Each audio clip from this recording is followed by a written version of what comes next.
पारू में एक दिवसीय जागरूकता कार्यक्रम। आदाब, नमस्कार। न्यूज 18 के प्रोग्राम सेहत आपकी में आप सबका खैर मकदम में स्वागत है। सेहत आपकी, हमें फिक्र है आपके सेहत की। इसका थीम ही है इस प्रोग्राम का कि इसमें हम नए नए डॉक्टरों से आपकी मुलाकात करवाते हैं और तरह तरह की जो बीमारियां लाहक है, लोगों को लाहक होती है, चाहे वो गाँव में रहते हैं, सिटी में रहते हैं, कई तरह की बीमारियां लोगों को लाहक होती हैं। वो इन बीमारियों से किस तरह से बचा जाए, उनका इलाज किस तरह से किया जाए और क्या क्या प्रिकॉशंस लेने चाहिए, इस पर ये डॉक्टर जो हमारे स्टूडियो में आते हैं वो तरह तरह की जो अच्छी मशवरे हैं, सजेशंस हैं, एडवाइस हैं, वो देते हैं और इन्फॉर्मेशन भी साथ में देते हैं। आज इसी कड़ी में सेहत आपकी प्रोग्राम में हमने दावत दी है अपने स्टूडियो में। डॉक्टर भूमिका गुप्ता है, ये वेस्कुलर सर्जन है जम्मू की और एक प्राइवेट इंस्टीट्यूट में ये जॉब करती हैं। मैम, आपका बहुत बहुत स्वागत है हमारे स्टूडियो में। आपने अपना वक्त निकाला और आप हमारे कहने पे यहाँ पे आई। ये वेस्कुलर सर्जरी किस तरह से होती है, क्या क्या चीजें आप करते हैं? नमस्ते सबको, हमारी जनता को मेरी तरफ से। मेरा नाम डॉक्टर भूमिका है। मैं एक वेस्कुलर सर्जन हूँ। बतौर फुल टाइम कंसल्टेंट में एक प्राइवेट इंस्टीट्यूट अंकुर मैत्रिका हॉस्पिटल में काम कर रही हूँ फिलहाल। जैसा कि आपने कहा है कि वेस्कुलर सर्जरी क्या चीज़ है जी, इसके बारे में मैं सबसे पहले बोलना चाहूँगी कि जनता को इसके बारे में कोई आइडिया नहीं है। एज पर नाउ टुडे, अभी तक का 2023 में हम रह रहे हैं, बट देखा जाए तो जम्मू कश्मीर इस बीमारी और इस डिजीज, इस टर्म के साथ इतना ताल्लुक नहीं रखता है। उनको इतना आइडिया नहीं है कि वेस्कुलर सर्जरी है क्या। जी जी।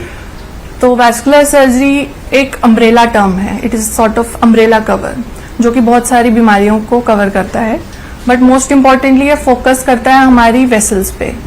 हमारी बॉडी में 3 तरह की वेसल्स होती हैं, arteries, veins and capillaries including lymphatics, जो कि हमारी बॉडी को हमारी हार्ट से ब्लड सप्लाई लेके जाती है हमारे हाथों, पाँव में, सिर में, और वापस भी उसी तरीके से हार्ट तक लाती है। जी जी। तो ये आर्टरीज, वेन्स और लिम्फेटिक्स जो भी बीमारी है, ये इन तीनों टर्म्स को इंक्लूड करती है। वैस्कुलर डिजीजेस जो हैं वो बहुत किस्म के होते हैं, जैसे कि हम आगे डिस्कस करेंगे। मोस्ट इम्पॉर्टेंटली फोकस रहता है हमारा आर्टीरियल डिजीजेस पे, वीनस डिजीजेस पे, लिम्फेटिक डिजीजेस पे।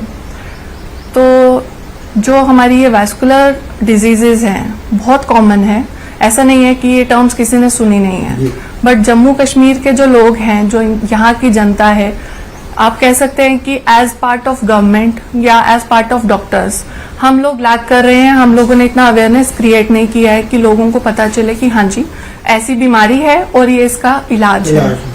तो वो थोड़ा सा जो लैकिंग पॉइंट है, हम चाहते हैं कि आपके माध्यम से हम ये लोगों तक पहुंचाएं ताकि जल्द से जल्द इनका इलाज कर सकें। वेस्कुलर डिजीज की अगर आप बात कर रहे हैं, क्या क्या मोटे मोटी डिजीजेस हैं, बीमारियां हैं और इनका इलाज किस तरह से करते हैं? जो मेजॉरिटी ऑफ डिजीजेस जो हम कहते हैं वेस्कुलर सर्जरी में आते हैं, जो पेशेंट्स हम लोग रोजमर्रा की जिंदगी में देखते हैं, एथेरोस्क्लेरोसिस। जैसे कार्डियक वाले आते हैं ना, कार्डियक प्रॉब्लम्स लेकर आते हैं, एथेरोस्क्लेरोसिस हो गया, देसी भाषा में कोलेस्ट्रॉल ज्यादा हो गया। सेम असर है क्योंकि ब्लड वेसल्स पूरी बॉडी में एक जैसे हैं, तो वही जैसा हार्ट पे असर होता है वैसा ओवरऑल हमारी बॉडी पे असर होता है, हमारी टांगों पे, हमारी गर्दन की नसों में और हमारे हाथ की नसों में। एथेरोस्क्लेरोसिस या पेरिफेरल आर्टीरियल डिजीजेस इसको कहा जाता है। ये मोस्ट कॉमन डिजीजेस हैं जिसकी हम चर्चा बाद में करेंगे। इसके अलावा हमारे पास रहते हैं वीनस डिसऑर्डर्स, वेरिकोज वेन्स करके आम जनता ने कॉमन लैंग्वेज में हम आए दिन पूछते हैं, एक दूसरे से बात करते हैं, नसों में सोजिश हो गई है, टांगों में नसें फूल गई हैं, उस टर्म को हम वेरिकोज वेन्स कहते हैं। अगेन मैं बोलना चाहूंगी कि लोगों को इसका भी अवेयरनेस नहीं है। बीमारियां हैं बट अवेयरनेस नहीं है, खास करके जम्मू कश्मीर प्रोविंस में। नेक्स्ट आता है हमारा कैरोटिड आर्टरी डिजीजेस, गर्दन की जो नसें, जिनको स्ट्रोक हो जाता है, बेहोशी होती है, बार बार चक्कर आते हैं, उनमें हो सकता है कि कैरोटिड जो हमारी गर्दन से ब्लड सप्लाई लेके जाती है दिमाग तक, उसमें कोई प्रॉब्लम आ रही है तो वो कैरोटिड आर्टरी डिजीज रहते हैं। उसके अलावा आते हैं हमारे लिम्फेटिक्स, हमारी टांगों में सूजन हो सकती है, हाथों में सोजिश हो सकती है, जो कि नसों, खून की नसों की तकलीफ नहीं होती है, बट एक अलग किस्म की ब्लड वेसल्स होती है, लिम्फेटिक वेसल्स, जो कि एक तरह का सीरा हमारी बॉडी से ऊपर नीचे लेके जाती हैं, उनकी तकलीफ हो सकती है। इसके अलावा हमारी प्रॉब्लम हो सकती है हमारी पेट की आंतड़ियां जो हैं, मिजेंट्रिक वेसल डिजीज बोलते हैं जी। हमारी किडनी की तकलीफ हो सकती है, रीनल वेसल डिजीजेस आ जाते हैं। एक स्पेशल किस्म की बीमारी होती है जिसमें हमारी गर्दन में हड्डी की ग्रोथ ज्यादा होती है, सर्वाइकल रिब करके टर्म होती है, जिसकी वजह से हमारे हाथों की जो है नसों में उसमें तकलीफ आ सकती है। इसके अलावा बहुत सारे किस्म के ऐसे बीमारियां हैं जो कि हमारी अंदरूनी जो नसें हैं उनकी सोजिश की वजह से, देसी भाषा में अगर कहा जाए तो सोजिश हो जाती है, सूजन आ जाती है, नसों में भी सूजन आती है, जैसे कि हम हर किसी के लिए, हर बॉडी पार्ट के लिए बोलते हैं, उसको वेस्कुलाइटिस कहते हैं। ये टर्म भी सुना नहीं होता है, बट हाँ, इसके भी बहुत ज्यादा मरीज हैं, ये भी बहुत ज्यादा परेशानी मरीज को देती है। इन सब के अलावा अगर हम बात करें तो डायबिटिक फुट डिजीज एक बहुत बड़ी टर्म है और एक बहुत बड़ी बीमारी है देखा जाए तो, बट इसके बारे में भी जनता को इतना अवेयरनेस नहीं है। मैम, अगर हम पेरिफेरल वेस्कुलर डिजीज के हम अगर मोटे तौर उसी पर ज्यादा बात करें तो इसमें रिस्क फैक्टर क्या है, सिम्टम्स क्या है और ट्रीटमेंट क्या है, उस पर थोड़ा रोशनी डालें आप। Basically peripheral vascular disease, peripheral atherosclerotic disease, PVD या पीएडी करके शॉर्ट टर्म में आए दिन डॉक्टर्स प्रिस्क्राइब करते हैं, उनकी पर्चियों पे लिखा गया रहता है।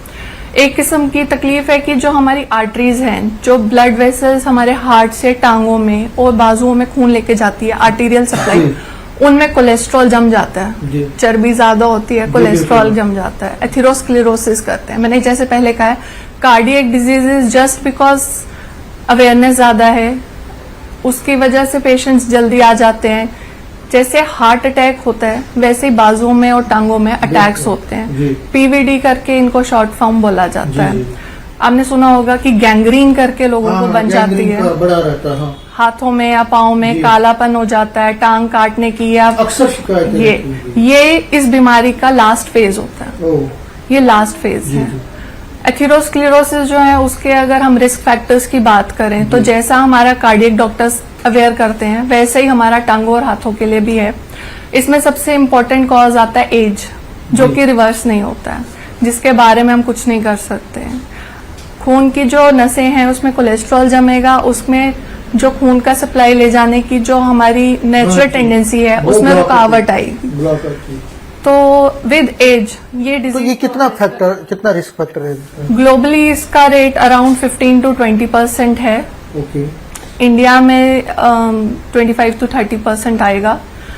एज हमारा एक ऐसा रिस्क फैक्टर है जिसको हम मॉडिफाई नहीं कर सकते। इसके अलावा हमारे कुछ फैक्टर्स हैं, डायबिटीज, शुगर की बीमारी, हाइपरटेंशन, ब्लड प्रेशर की बीमारी, कोलेस्ट्रॉल, हाइपर कोलेस्ट्रोलीमिया मतलब चर्बी ज्यादा हो जाना, और आजकल के दौर में ओबेसिटी एंड स्मोकिंग। ये दो फैक्टर्स ऐसे हैं जिनको मॉडिफाई किया जा सकता है, जिनको कंट्रोल किया जा सकता है, जिसकी वजह से हमारी जो बीमारियां हैं उन पे हम लगाम कर सकते हैं। बट अनफॉर्चुनेटली गवर्नमेंट जो है फोकस्ड है कि स्मोकिंग सिर्फ कैंसर कॉज करती है, बट ऐसा नहीं है। पीवीडी के पेशेंट्स 40% जो हैं, जो 40% हमारे पीवीडी के पेशेंट्स रहते हैं वो मरते हैं, जबकि हार्ट अटैक से डेथ्स का रेट जो है वो 20% है।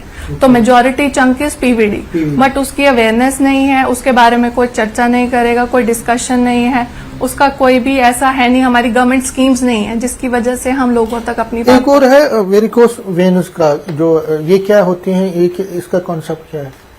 वेरिकोस वेन्स सबने सुना होगा, स्पेशली फीमेल पॉपुलेशन में टांगों में धारियां बनी हैं, लाल नीले रंग की धारियां दिखना शुरू हो जाती हैं।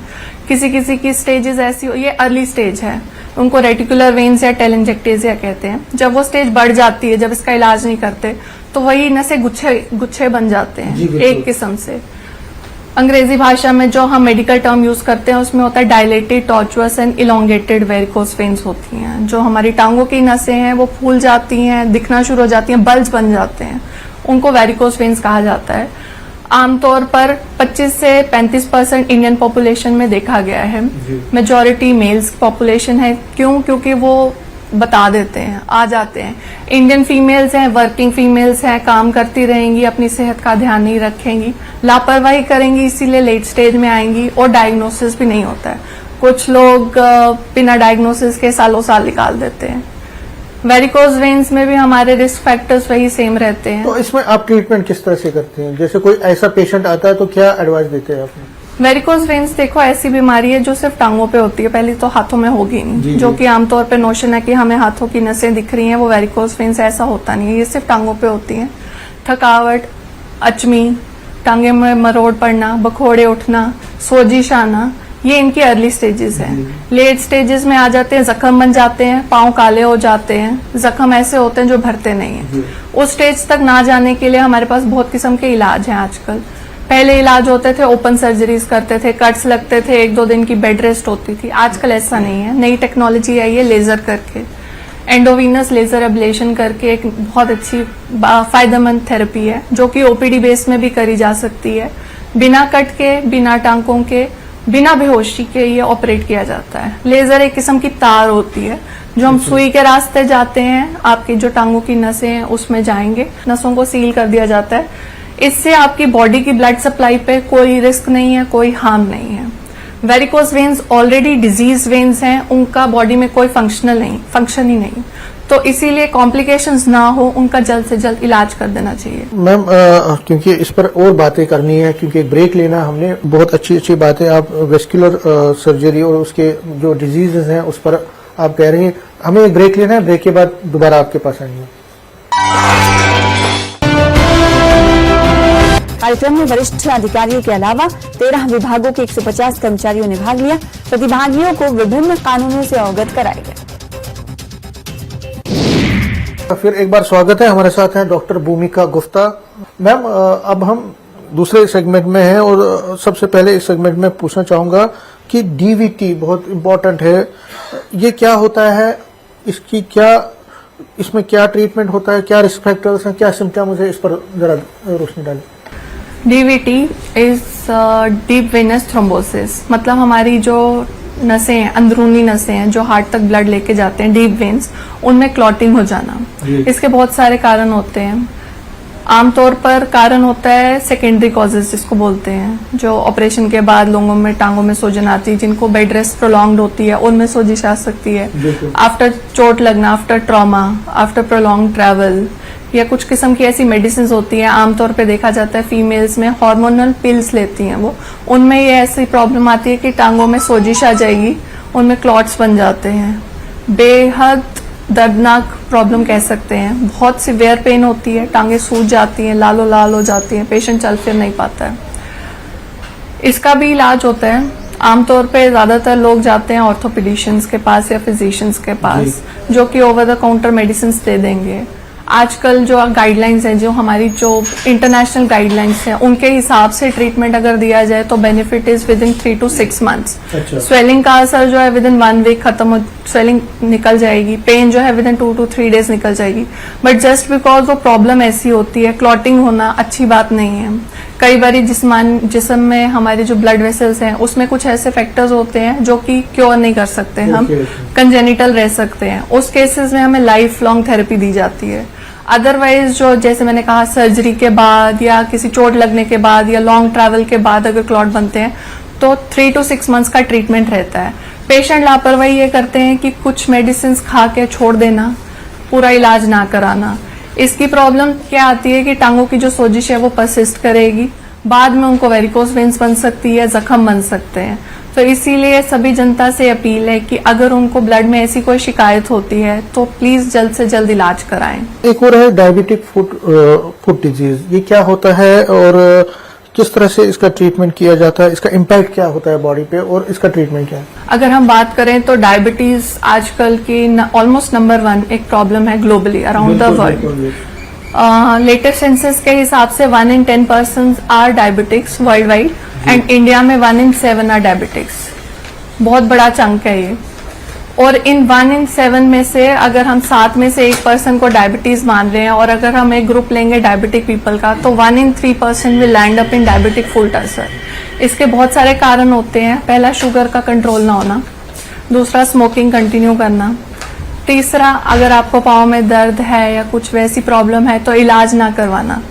जैसे हमारा बिल्डिंग में करंट सिस्टम है वैसा बॉडी का जो करंट सिस्टम रहता है, nervous system, diabetic foot ulcers, diabetic foot disease में वो इम्पैक्ट होता है। न्यूरोपैथी करके, पेरिफेरल न्यूरोपैथी करके वो टर्म हम एक बताते हैं पेशेंट को।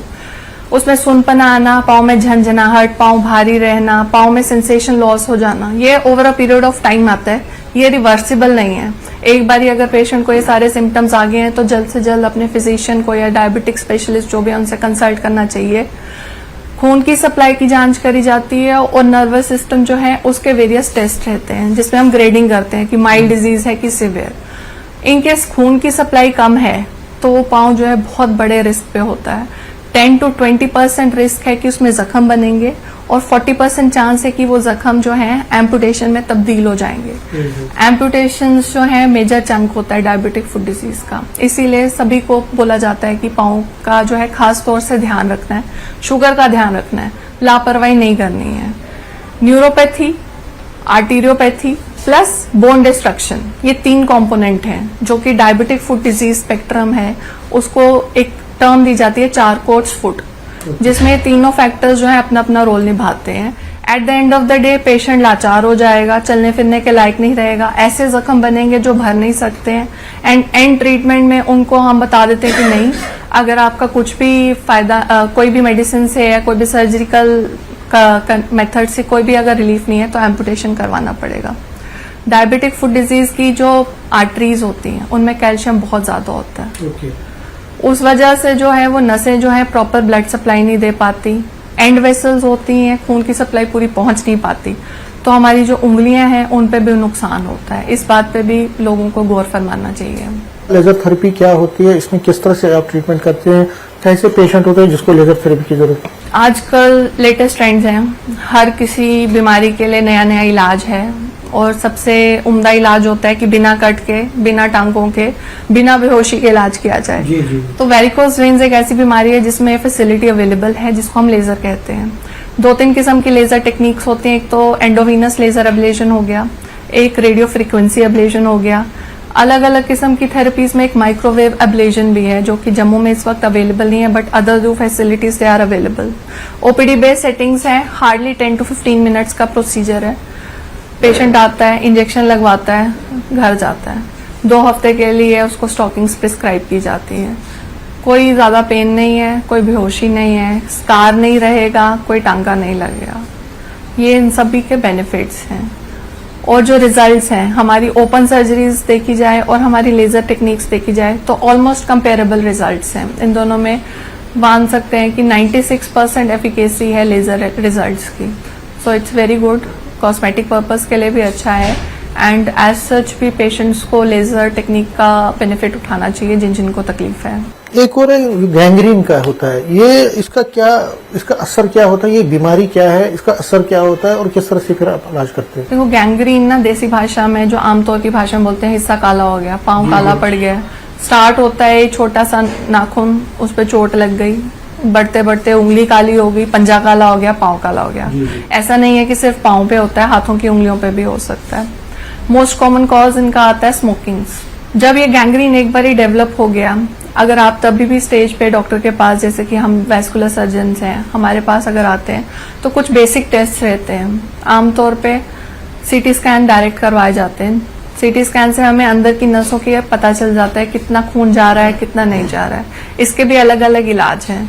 अगर तो छोटा सा सेगमेंट है और उसमें क्लॉट है तो छोटे से कट्स दे के नसें खोल दी जाती हैं, क्लॉट अंदर से साफ कर दिए जाते हैं और खून का जो प्रभाव है वो स्टार्ट कर दिया जाता है। अगर बहुत बड़ा सेगमेंट जो है हमारा खून की नसों का बंद है, जिसको ऑक्लूजन्स बोली जाती हैं, तो उसके लिए भी आजकल एंजियोप्लास्टीज हैं और दूसरा ओपन सर्जरीज हैं। एंजियोप्लास्टीज में जैसे हार्ट की नसें हैं उसको खोल के स्टेंट डाला जाता है, सेम प्रोसीजर टांगों और हाथों की नसों के लिए होता है। तीसरा ऑप्शन जैसे मैंने कहा ग्राफ्टिंग, वो उन केसेस के लिए जिनमें एंजियोप्लास्टी फिजिबल नहीं है या जो हमारी एंजियोप्लास्टी के लिए अफोर्ड नहीं कर सकते हैं, तो उनमें आर्टिफिशियल पाइप होती है जो कि हम ग्राफ्ट करते हैं, नॉर्मल हिस्से से ब्लड सप्लाई लेके ऑलमोस्ट डेड हिस्से तक ब्लड सप्लाई छोड़ते हैं। इसके साथ ही साथ जो गैंग्रीन वाला पार्ट होता है उसकी सेम सिटिंग में सफाई की जाती है। हेल्दी टिश्यूज जो हैं उनको जब तक हमारे को पता नहीं चलता है कि हाँ ब्लड सप्लाई रिस्टोर हो गई है, तब तक वो हम डेड हिस्सा निकाल देते हैं। तो ये सारा प्रोसीजर सिंगल सेटिंग में हो जाता है। गैंग्रीन जो है बहुत बड़ी प्रॉब्लम है। एम्पुटेशन जो है एक्सप्लेन करना एज पार्ट ऑफ डॉक्टर मैं कह रही हूँ कि एम्पुटेशन किसी को एक्सप्लेन करना इज नॉट वेरी हेल्दी। एक बार ही अगर जो हिस्सा निकल गया, जो काला पड़ गया, दैट इज डेड, वो निकालना बनता है। तो इसीलिए सभी से रिक्वेस्ट है कि जल्द से जल्द आकर अपना इलाज करवाएं। एटलीस्ट दवाइयाँ स्टार्ट करवा सकते हैं। अगर आप अफोर्डेबिलिटी इश्यूज हैं या मान लीजिए कि आपको एनेस्थीसिया पॉइंट ऑफ व्यू से कोई रिस्क है कि आपको बेहोश नहीं कर सकते, कोई प्रोसीजर नहीं कर सकते, तो आजकल की मेडिकल साइंस में इतनी एडवांसमेंट है, इतने सारी किस्म की दवाइयाँ हैं जो कि हम खून का सप्लाई जो है रिस्टोर तो नहीं कर पाएंगे, बट एटलीस्ट जो खत्म हो रहा है हिस्सा है उसमें थोड़ा थोड़ा सप्लाई छोड़ सकते हैं। तो हमारा जो गैंग्रीन है उसको हम लिमिट कर सकते हैं ताकि फर्दर डैमेज ना हो। जो पहले ट्रीटमेंट होता था और अब जो ट्रीटमेंट में कितना फर्क आया है, और क्या जो पेशेंट्स हैं उनको किस तरह आप इस तरह ट्रीटमेंट करते हैं कि उनको ज्यादा से ज्यादा बेनिफिट आए? ओपन सर्जरीज आजकल कोई नहीं करता है, टांके वगैरह किसी को पसंद नहीं है, ना कोई करवाता है, तो उसमें लेजर थेरेपी और इंजेक्शन थेरेपी आई है। लेजर थेरेपी में भी हम थोड़ा सा लोकल एनेस्थीसिया देते हैं पेशेंट को। जहाँ जहाँ पे हमने लेजर यूज करना होता है वो हिस्सा हम लोकल एनेस्थीसिया से सुन करते हैं। उसके ऊपर की एक थेरेपी है, ग्लू थेरेपी आती है, जिससे फेविकोल चिपक जाती है, वैसे ही ग्लू थेरेपी है जो अंदर से अंदर नसें सील कर देती है। उसका बेनिफिट सेम है, कट नहीं लगना, टांका नहीं लगना, बेहोश नहीं करना। एड ऑन बेनिफिट ये है कि उसमें लोकल तक की सुइयां जो है वो भी नहीं चुभती। तो पेशेंट आता है, थेरेपी कराता है एंड डिस्चार्ज हो जाता है। विद इन 24 आवर्स का प्रोटोकॉल है।